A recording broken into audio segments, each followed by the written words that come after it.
Hello ಎಲ್ಲರಿಗೂ ನಮಸ್ಕಾರ. Welcome back to APG vlogs. So ಇವತ್ತಿನ ಒಂದು ಸ್ಪೆಷಲ್ ವ್ಲಾಗ್, ನಿನ್ನೆಯ ಒಂದು ವ್ಲಾಗ್ ಇದು. ದುರ್ಗಾ ಪೂಜೆಗಳು ಅಂದರೆ ದಸರಾ ಪೂಜೆಗಳು ಸ್ಟಾರ್ಟ್ ಆಗಿದ್ದಾವು. ಸೊ ಶೈಲಪುತ್ರಿ ದೇವಿ ಪೂಜೆ ಸಲುವಾಗಿ ಇವತ್ತು ವೈಟ್ ಕಲರ್ ಹೂವನ್ನ ಹರ್ಕೊಂಬರಕ್ಕೆ ಹೊಂಟಿದ್ವಿ ನಾನು ನಮ್ಮ ಪೃಥ್ವಿ. ಸೊ ಹೊರಗಡೆ ಎಲ್ಲ ನೋಡಿದ್ವಿ, ಮನೆ ಹತ್ರ ವೈಟ್ ಕಲರ್ ಇದ್ದಿದ್ದಿಲ್ಲ. ಸೊ ಮನೆ ಬಾಜುಕಿತ್ತು. ಸೊ ಹೊರಗೆ ಹೋಗಿ ಹೂವು ಹರ್ಕೊಂಬರಕ್ಕೆ ಹೋಗತ್ತಿದ್ವಿ. ಸೊ ಆ್ಯಕ್ಚುಲಿ ಇಲ್ಲಿ ಗುವಾಹಟಿ ಒಳಗೆ ಇನ್ನೂ ನವರಾತ್ರಿ ಸ್ಟಾರ್ಟ್ ಆಗಿಲ್ಲ. ನೆಕ್ಸ್ಟ್ ಸಂಡೇ ಆಮೇಲೆ ಮಂಡೇ ಸ್ಟಾರ್ಟ್ ಆಗ್ತಾವೆ. ಸೊ ಆವಾಗ ನಾನು ಒಂದೊಂದು ಸೀರೀಸ್ ವ್ಲಾಗ್ಸ್ ಆಗಿ ಮಾಡಿ ನಿಮಗೆ ತೋರಿಸ್ತೀನಿ ಇಲ್ಲಿ ಯಾವ ಥರ ಸೆಲೆಬ್ರೇಟ್ ಮಾಡ್ತಾರೆ ಅನ್ನೋದು. ಸೊ ಅಲ್ಲಿ ನೋಡ್ರಿ ಕಾಣಕತ್ತವ ವೈಟ್ ಕಲರ್ ಹೂವು, ಅಲ್ಲೇ ಹೋಗಿ ಹರ್ಕೋಬೇಕು. ಸೊ ದಾರಿ ಒಳಗೆ ಇನ್ಚಿ ಪೂರ್ತಿ ನಾಷ್ಟ ಮಾಡತ್ತಿತ್ತ ಒಂದು ಹಣ್ಣು ಇಟ್ಕೊಂಡು ನಮ್ಮ ಪೃಥ್ವಿಗೆ ಇನ್ಚಿ ತೋರಿಸಿದೆ ನಾನು, ನೋಡಲ್ಲಿ ಹೆಂಗೆ ತಿನ್ನಾಕತ್ತದ ಹಣ್ಣು ಅಂತಂದು. ಸೊ ನೇಚರ್ ಒಳಗೆ ಇಂಥ ಒಂದು ಬ್ಯೂಟಿಫುಲ್ ಆಗಿರುವಂಥ ನೋಡೋಕೆ ಸಖತ್ತಾಗಿ ಸಿಗ್ತಾವೆ. ಸೊ ಬೆಳಗ್ಗೆನ ಈ ಥರ ಒಂದು ವಾಕ್ ಕರ್ಕೊಂಬಂದ್ರೆ ಹುಡುಗರಿಗೆ ಇಷ್ಟ ಆಗ್ತಾವೆ.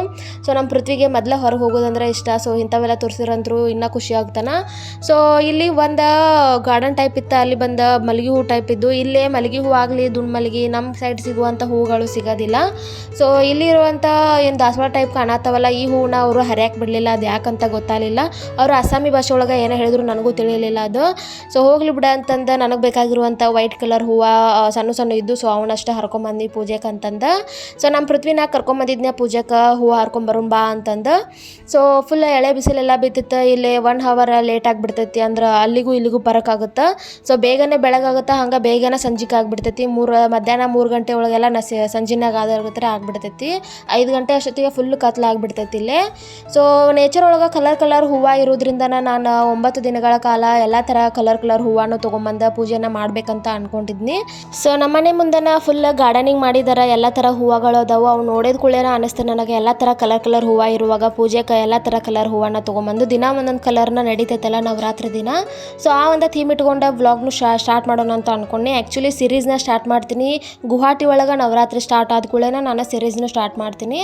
ಸೊ ಇಲ್ಲಿ ಯಾವ ಥರ ಸೆಲೆಬ್ರೇಟ್ ಮಾಡ್ತಾರೆ ಅನ್ನೋದನ್ನ ಕಂಪ್ಲೀಟ್ ಆಗಿ ನಿಮಗೆ ತೋರಿಸ್ಕೊತಾ ಹೋಗ್ತೀನಿ. ಸೊ ನೋಡಿರಿ, ನಮ್ಮ ಪೃಥ್ವಿ ಬೆಳಗ್ಗೆನ ಅವ್ರ ಅಪ್ಪನ ಗಾಡಿ ಮೇಲೆ ಕೂತ್ಕೊಂಡು ಫುಲ್ ಗಾಡಿ ಹೆಂಗೆ ತಯಾರಾಗೈತೆ ಅಂತಂದು ವಿಚಾರ ಮಾಡತ್ತಿದ್ನೆ. ಸೊ ನಾನು ಒಂದು ಸ್ವಲ್ಪ ವಿಡಿಯೋ ಮಾಡ್ಕೊಂಡು ಫುಲ್ ಎಲ್ಲ ಹೂವು ಹರ್ಕೊಂಡಿದ್ದು. ಇನ್ನೇನು ಪೂಜೆಗೆ ಹೋಗಿ ಕೊಡ್ಬೇಕಾ, ನಮ್ಮ ಯಜಮಾನ್ರ ಪೂಜೆ ಮಾಡಿ ಹೋಗ್ತಾರೆ ಡ್ಯೂಟಿಗೆ.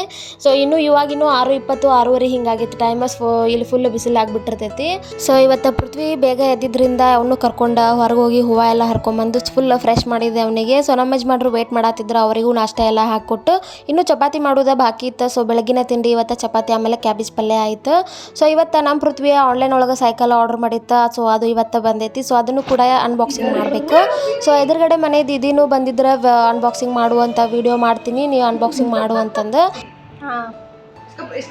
ನಮ್ಮ ಪೃಥ್ವಿಗೆ ಫುಲ್ ಖುಷಿ ಆಗಿಬಿಟ್ಟಿತ್ತು ರೀ ಆನ್ಲೈನ್ ಒಳಗೆ ಸೈಕಲ್ ತರಿಸಿದ್ದಕ್ಕೆ. ಆ್ಯಕ್ಚುಲಿ ಅವ ವೇಟ್ ಮಾಡತ್ತಿದ್ದ ಸೈಕಲ್ ಅಂದ್ರೆ ಇಲ್ಲಿ ಬಂದಿಂದ ಅವನಿಗೆ ಆಟಾಡೋಕೆ ಏನೂ ಐಟಮ್ಸ್ನ ತೊಗೊಂಡಿದ್ದಿಲ್ಲ ಜಾಸ್ತಿ ನಾವು. ಸೊ ಸೈಕಲ್ನ ತೊಗೊಂಡು ಹೊರಗಡೆ ಹೋಗೋದಂದ್ರೆ ಸಿಕ್ಕಾಪಟ್ಟೆ ಇಷ್ಟ ಅವನಿಗೆ. ಅದ್ರ ಸಲುವಾಗಿ ಹೊರಗಡೆ ಕರ್ಕೊಂಡು ಹೋಗೋಕೆ ಸೈಕಲ್ ತೊಗೊಂಡಿದ್ವಿ. ಸೊ ಇದು ಪೇರೆಂಟ್ಸಿಗೆ ಹೆಲ್ಪ್ ಆಗುವಂಥ ಸೈಕಲ್ ಇದೆ. ಆ್ಯಕ್ಚುಲಿ ಆನ್ಲೈನ್ ಒಳಗೆ ಆರ್ಡರ್ ಮಾಡಿದ್ವಿ ನಾನು ಮತ್ತು ನಮ್ಮ ಯಜಮಾನ್ರು ಕೂಡಿ. ಸೊ ನಮ್ಮ ಪೃಥ್ವಿಗೂ ಸಿಕ್ಕಾಪಟ್ಟೆ ಖುಷಿಯಾಗಿತ್ತು, ಅವನಿಗೇನೋ ಒಂದು ಆಟ ಸಾಮಾನು ಕೊಡಿಸಿದಾರೆ ಅಂತಂದು. ಸೊ ನಾವು ಅಂದ್ಕೊಂಡ್ವಿ ಪೃಥ್ವಿ ಅಪ್ಪ ಬಂದಿಂದ ಫಿಟ್ಟಿಂಗ್ ಮಾಡ್ತಾರೆ, ಅವರೆಲ್ಲ ಬಿಸ್ತಾರ ಅಂತ ಅನ್ಕೊಂಡು. ಬಟ್ ದೀದಿ ಹೇಳಿದ್ರೆ ಅವ್ರು ಬರೋದ ಇನ್ನೂ ಲೇಟ್ ಆಗುತ್ತೆ, ಪೃಥ್ವಿ ವೇಟ್ ಮಾಡತ್ತಾರ, ನಾವೇ ಅನ್ಬಾಕ್ಸಿಂಗ್ ಮಾಡಿ ಸೈಕಲ್ನ ಫಿಟ್ ಮಾಡೋನು ಅಂತಂದ್ರೆ. ಸೊ ಅದ್ರ ಸಲುವಾಗಿ ಅನ್ಬಾಕ್ಸಿಂಗ್ ಮಾಡತ್ತೀನಿ. ನಾನು ಅಂದ್ಕೊಂಡಿದ್ದೆ ಆಲ್ಮೋಸ್ಟ್ ಸ್ವಲ್ಪ ಫಿಟ್ಟಿಂಗ್ ಇರ್ತೈತಿ, ಸ್ವಲ್ಪ ನಟ್ಟೆಲ್ಲ ಬಿಗಿದು ಮಾಡ್ಬೋದು ಅಂತ ಅಂದ್ಕೊಂಡೆ. ಬಟ್ ಅನ್ಬಾಕ್ಸಿಂಗ್ ಮಾಡಿದ್ಮೇಲೆ ಗೊತ್ತಾಯ್ತು ಆ್ಯಕ್ಚುಲಿ ಇದು ಪಾರ್ಟ್ ಬೈ ಪಾರ್ಟ್ ಕೊಟ್ಬಿಟ್ಟಿದ್ರೆ ನಾವು ಅಂದ್ಕೊಂಡ್ವಿ ಈಸಿ ಇರುತ್ತೆ ಫಿಟ್ಟಿಂಗ್ ಮಾಡೋದು ಅಂದ್ಕೊಂಡು. ಬಟ್ ಅವೆಲ್ಲ ಪಾರ್ಟ್ ಬೈ ಪಾರ್ಟ್ನ ಒಂದೊಂದಾಗಿ ಎಲ್ಲೆಲ್ಲಿ ಜೋಡಿಸ್ಬೇಕು ಅನ್ನೋದು ಸೈಟ್ ಅದ್ರೊಳಗೆ ಕಾರ್ಡ್ ಒಂದು ಮಿಸ್ ಮಾಡಿಬಿಟ್ಟಿದ್ರು ಅವರು. ಸೊ ಫೋನ್ ಒಳಗೆ ವೀಡಿಯೋಸ್ ಎಲ್ಲ ನೋಡಿಕೊಂಡು ಫಿಟ್ಟಿಂಗ್ ಮಾಡಬೇಕಂತ ಮಾತಾಡ್ಕೋತಾ ಅನ್ಬಾಕ್ಸಿಂಗ್ ಮಾಡಾಕ್ತಿದ್ವಿ. ಈ ಸೈಕಲ್ನ ಆನ್ಲೈನ್ ಒಳಗೆ ತರಿಸಿದ್ವಿ ನಾವು. ಆ್ಯಕ್ಚುಲಿ ಕಲರ್ಸು ಇದ್ದು, ಇದ್ರಾಗ ಬ್ಲ್ಯಾಕ್ ಕಲರ್, ಗ್ರೀನ್ ಕಲರ್ ಆಮೇಲೆ ರೆಡ್ ಕಲರ್ ಇತ್ತು. ಸೊ ನಮಗೆ ಬಾಯ್ಸಿಗೆ ಆ್ಯಕ್ಚುಲಿ ಬ್ಲೂನ ಅಲ್ಲ, ಸೊ ಅದ್ರ ಸಲುವಾಗಿ ಬ್ಲೂ ಕಲರ್ನ ಚಾಯ್ಸ್ ಮಾಡಿ ಬ್ಲೂ ಕಲರ್ನ ತರಿಸಿದ್ವಿ. ಅದ್ರ ಜೊತೆಗೆ ಗ್ರೇ ಕೂಡ ಮಿಕ್ಸ್ ಆಗಿ ಬಂದಿತ್ತು. ಸೊ ಇದ್ರದ್ದು ಗಾಲಿ ಕೂಡ ಏನೋ ರಬ್ಬರ್ ಇತ್ತು, ಅಂದ್ರೆ ಹಿಂಗೆ ಇದ್ರದ್ದು ಪಂಚರ್ ಗಾಲಿ ಟೈಪ್ ಹಾಕು ಇರಲ್ಲ. ಸೊ ಇದು ಒಂಥರ ಸ್ಪಂಜಿನ ಗಾಲಿ ಬಂದಿರ್ತಾವೆ. So full quality. ಸೊ ಹಂಗೆ ಜೋಕೆಲ್ಲ ಮಾಡ್ಕೋತಾ ವೀಡಿಯೋಸ್ ಎಲ್ಲ ಮಾಡ್ಕೋತಾ ದೀದಿ ನಾನು ಫುಲ್ ಅನ್ಬಾಕ್ಸಿಂಗ್ ಮಾಡಾಕತ್ತಿದ್ವಿ. ನಮ್ಮ ಪೃಥ್ವಿ ಅಂತೂ ಸಿಕ್ಕಾಪಟ್ಟೆ ಖುಷಿ ಆಯ್ತು. ನೋಡ್ರಿ ಇವೆಲ್ಲ ಎಷ್ಟು ಗಾಡಿ ಮುರ್ಕ ಗಾಡಿ ಹೆಂಗೆ ಬಿದ್ದಿರ್ತೈತೆ ಹಂಗೆ ಬಿದ್ದೈತಿದ್ದು. ಆ್ಯಕ್ಚುಲಿ ಹೊಸ ಗಾಡಿಯನ್ನು ಇನ್ಮೇಲೆ ಫಿಟ್ಟಿಂಗ್ ಮಾಡ್ಬೇಕು. ಆ್ಯಕ್ಚುಲಿ ದೀದಿ ಸಿಕ್ಕಾಪಟ್ಟೆ ಹೆಲ್ಪ್ ಮಾಡಿದ್ರೆ ಫಿಟ್ಟಿಂಗ್ ಮಾಡೋಕೆ. ಆಲ್ಮೋಸ್ಟ್ ಅವರೇ ಹೆಲ್ಪ್ ಮಾಡಿದ್ರು ಅಂತಲೇ ಹೇಳ್ತೀನಿ. ನಾವು ವಿಡಿಯೋಸ್ ನೋಡಿಕೊಂಡು ಹೇಳ್ತಾ ಹೋದೆ, ಅವರೇ ಫಿಟ್ಟಿಂಗ್ ಮಾಡಿದ್ರು. ನಮ್ಮ ಪೃಥ್ವಿನೂ ಸ್ವಲ್ಪ ಹೆಲ್ಪ್ ಮಾಡತ್ತಿದ್ನ. ಅವನಿಗೂ ಖುಷಿ ಅಲ್ಲ ಅವ್ನ ಸೈಕಲ್ನ ಫಿಟ್ಟಿಂಗ್ ಮಾಡೋದು. ಆ್ಯಕ್ಚುಲಿ ಹುಡುಗರದ ಕೆಲಸ ರಿಪೇರಿ ಮಾಡೋದಲ್ಲ. ಸೊ ನನ್ನ ಮಗನೂ ಅದ ಕೆಲಸ ಮಾಡತ್ತಿದ್ನ. ಸೊ ಫುಲ್ ಸೈಕಲ್ ಅಂತೂ ನನಗೂ ಇಷ್ಟ ಆಗಕತ್ತ. ಹೆಂಗೆ ಫಿಟ್ಟಿಂಗ್ ಮಾಡ್ಕೋತ ಹೋದ್ವಿ ಹಂಗಂಗೆ ಅದ್ರ ಶೇಪ್ ಬರಾಕತ್ತು. ಅದ್ರ ಸಲುವಾಗಿ ಅದನ್ನ ನೋಡಿ ಸಿಕ್ಕಾಪಟ್ಟೆ ಖುಷಿ ಆಯ್ತು. ಆ್ಯಕ್ಚುಲಿ ಇದು ಬೇಬೀಸಿಂದ ಹಿಡಿದು ಅವರೊಂದು 3 ಇಯರ್ಸ್ 4 ಇಯರ್ಸ್ ಆಗೋ ತನಕನೂ ಈ ಒಂದು ಸೈಕಲ್ ಯೂಸ್ ಆಗುತ್ತೆ. ಆ್ಯಕ್ಚುಲಿ ನಾವು ಹೊರಗಡೆ ಹೋಗಬೇಕಾದ್ರೆ ಇದನ್ನು ಈ ಥರ ನಾವೆಲ್ಲ ಅಡ್ಜಸ್ಟೇಬಲ್ ಮಾಡುವಂಥದ್ದು ಇರ್ತೈತಿ. ಇದ್ರಾಗ ಹೈಟು ಮಾಡಕ್ಕೆ ಬರುತ್ತೆ, ಹೈಟ್ ಕಡಿಮೆನೂ ಮಾಡಕ್ಕೆ ಬರ್ತೈತಿ. ಸೊ ಸೀಟ್ ಬೆಲ್ಟು ಇರ್ತಾವೆ ಬೇಬೀಸಿಗೆ ಹಾಕೋದಕ್ಕೆ. ಸೊ ಇಂಥ ಪೆಡಲ್ಸು ಇರ್ತೈತಿ ಅವ್ರು ಕಾಲು ಇಟ್ಕೊಂಡು ಕೂಡೋದಕ್ಕೆ. ಮುಂದೆ ಕೂಡ ಹಿಂಗೆ ತುಳಿಯು ಅದಾವೆ ಸೈಕಲ್. ಸೊ ಅವ್ರ ಮುಂದೆ ದೊಡ್ಡವರಾದ್ಮೇಲೆ ಸೈಕಲ್ ಹೊಡ್ಯೋಕ್ಕೂ ಹೆಲ್ಪ್ ಆಗುತ್ತೆ. ಸೊ ಬಾಸ್ಕೆಟು ಹಿಂದೊಂದು ಬಾಸ್ಕೆಟು ಮುಂದೊಂದು ಚಿಕ್ಕ ಬಾಸ್ಕೆಟು ಕೊಟ್ಟಿದ್ದಾರೆ. ಸಿಕ್ಕಾಪಟ್ಟೆ ಚಲೋ ಐತಿ ಸೈಕಲ. ಸೊ ಈ ಒಂದು ಸೈಕಲ ನಮಗಂತೂ ಸಿಕ್ಕಾಪಟ್ಟೆ ಇಷ್ಟ ಆಯಿತು, ನಮ್ಮ ಪೃಥ್ವಿಗೂ ಇಷ್ಟ ಆಯ್ತು. ಸೊ ನಮ್ಮ ಪೃಥ್ವಿನ ಕರ್ಕೊಂಡು ಈವ್ನಿಂಗ ವಾಕ್ ಹೋಗ್ತೀವಿ ನಾವು ಇನ್ಮೇಲೆ.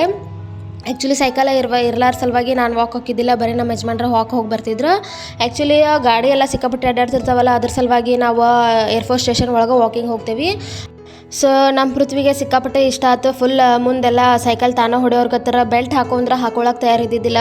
ಅವನ ಫುಲ್ ಧೈರ್ಯ ಮಾಡಿ ಕುಂತು ಬಿಟ್ಟಿದ್ನ. ಅವನ ಸೈಕಲ್ ಓಡಿಸೋರ್ಗತ್ತರ. ಅವ್ರ ಪಪ್ಪನ ಫುಲ್ ವಾಕಿಂಗ್ ಮಾಡುವಾಗ ಅವ್ನ ಸೈಕಲ್ ಅವರ ಓಡಿಸಾತಿದ್ರು. ಸೊ ನಾನು ಹಿಂದೆ ವ್ಲಾಗ್ ಮಾಡ್ಕೋತ ಬರಾತಿದ್ನಿ. ಸೊ ನನ್ನ ಇವತ್ತಿನ ವ್ಲಾಗಿನ ವಿಶೇಷ ಇಷ್ಟು ಆಗಿತ್ತು. ಈ ಒಂದು ವ್ಲಾಗ ನಿಮ್ಗೆ ಇಷ್ಟ ಆಗಿತ್ತು ಅಂತ ಅನ್ಕೊಂತೀನಿ. ನಮ್ಮ ಚಾನೆಲ್ನ ಹಿಂಗೆ ನೋಡ್ತೀರಿ. ಸೊ ನೆಕ್ಸ್ಟ್ ಗುವಾಹಟಿ ಒಳಗೆ ಇನ್ನೊಂದು ವಾರ ಬಿಟ್ಟು ದುರ್ಗಾ ಪೂಜೆಗಳು ಸ್ಟಾರ್ಟ್ ಆಗ್ತಾವು. ಆ ಒಂದು ದುರ್ಗಾ ಪೂಜೆ ಸಿಕ್ಕಾಪಟ್ಟೆ ಜೋರು ನಡೀತೈತಿ ಇಲ್ಲಿ. ಅದ್ರದ್ದು ಕಂಪ್ಲೀಟ್ ಸೀರೀಸ್ ವ್ಲಾಗ್ಸ್ ಬರ್ತಾ ಇರ್ತಾವೆ. ಸೊ ಮಿಸ್ ಮಾಡ್ದೆ ನೋಡ್ರಿ ನೀವು ಕೂಡ. ಈ ವಿಡಿಯೋ ನಿಮಗೆ ಇಷ್ಟ ಆಗೈತಿ ಅಂತ ಅನ್ಕೊಂತೀನಿ. ಇಷ್ಟ ಆಗಿದ್ರೆ ಒಂದು ಲೈಕ್ ಮಾಡ್ರಿ. ಹಂಗೆ ನೆಕ್ಸ್ಟ್ ವ್ಲಾಗ್ನಾಗ ಸಿಗ್ತೀನಿ. So thanks for watching. Bye.